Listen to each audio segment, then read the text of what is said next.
ये कि क्या हुआ, थाना हरबंसपुरा में एफआईआर दर्ज होती है, ये मामला है क्या सास बहू का? बेसिकली मार्च में एक एफआईआर दर्ज होती है थाना हरबंसपुरा में, जिसमें सास जो है वो अपनी बहू के ख़िलाफ़ मुकदमा दर्ज करवाती है कि उसका जो सोना था जो कि उसके बेटे ने सऊदीया से भिजवाया था, उसमें उसकी बेटियों का भी कुछ जेवर था जो कि इसकी बहू घर में थी और वो घर पे ख़ुद मौजूद नहीं थी, बाज़ार गई हुई थी। तो बहू ने मौके का जो है वो फ़ायदा उठाया और जो है वो सारा जेवर लेकर तो वहाँ से फ़रार हो गई। ठीक है।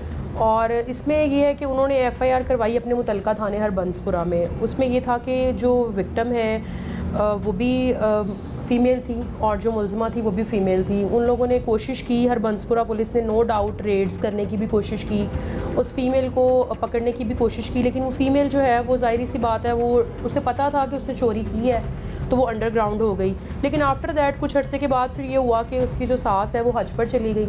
जब वो हज से वापस आई तो तब भी उन्होंने पुलिस से रजू किया, पुलिस ने कोशिश की, रेड्स वगैरह किए, जहाँ जहाँ उन्होंने बताया कि यहाँ यहाँ उसके रिलेटिव्स वगैरह मौजूद हैं, उन्होंने वहाँ पे रेड्स की, सारा कुछ करने की कोशिश की, लेकिन वो उसको नहीं उस तरह से कर सके क्योंकि शायद इसमें एक एलिमेंट ये भी था, फीमेल वाला एलिमेंट भी था।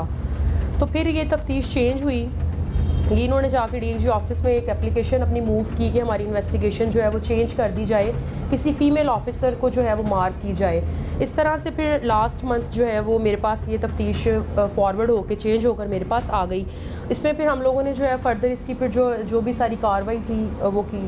ठीक है। अच्छा ये बताएं कि कहानी जो थी शुरू होती है, जो बहू है हाँ जी, वो फरार हो जाती है, वाकया कैसे होता है? पहले हम वाकया जानना चाहते हैं कि हुआ क्या, जो जेवर कितना था, कितनी मालियत का था? जेवर जो है एफआईआर के मुताबिक जो उन्होंने एफआईआर करवाई है 12 तोले जो है वो सोना है, तो जिसमें काफ़ी सारी चीज़ें हैं, जिसमें चेन्स हैं या जो लॉकेट वगैरह और इयरिंग्स वगैरह हैं।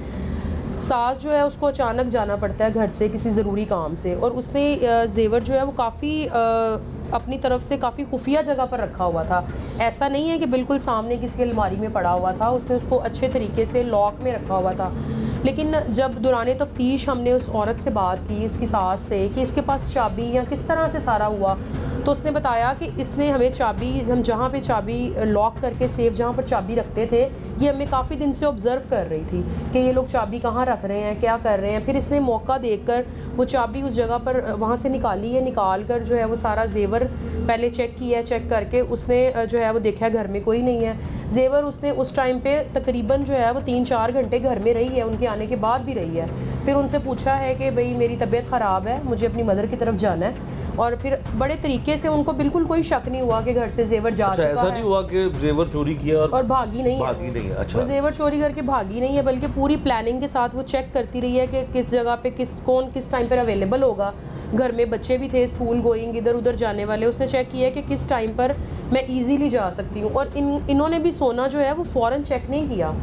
3-4 दिन के बाद जब इन्हें कुछ ज़रूरत पड़ी है उस सेफ में से कुछ निकालने के लिए, तो उन्होंने वहाँ जाकर जब चेक किया तो उनको थोड़ा शक हुआ है कि शॉपर, जिसमें आपको पता है पुराने ज़माने में सासें और ये सारी किस तरह लपेट के चीज़ें, वो जब उसने देखा है कि ये शॉपर इस तरह कपड़े से में लपेटा हुआ पहले एक कपड़ा था, उसके ऊपर फिर एक गुठली सी बनी हुई थी, फिर उसके ऊपर एक शॉपर था ब्लू कलर का, वो उसने पूरा सारा जो उसको लपेटा हुआ था ना, उसने देखा कि ये इस तरह मैंने नहीं रखा था।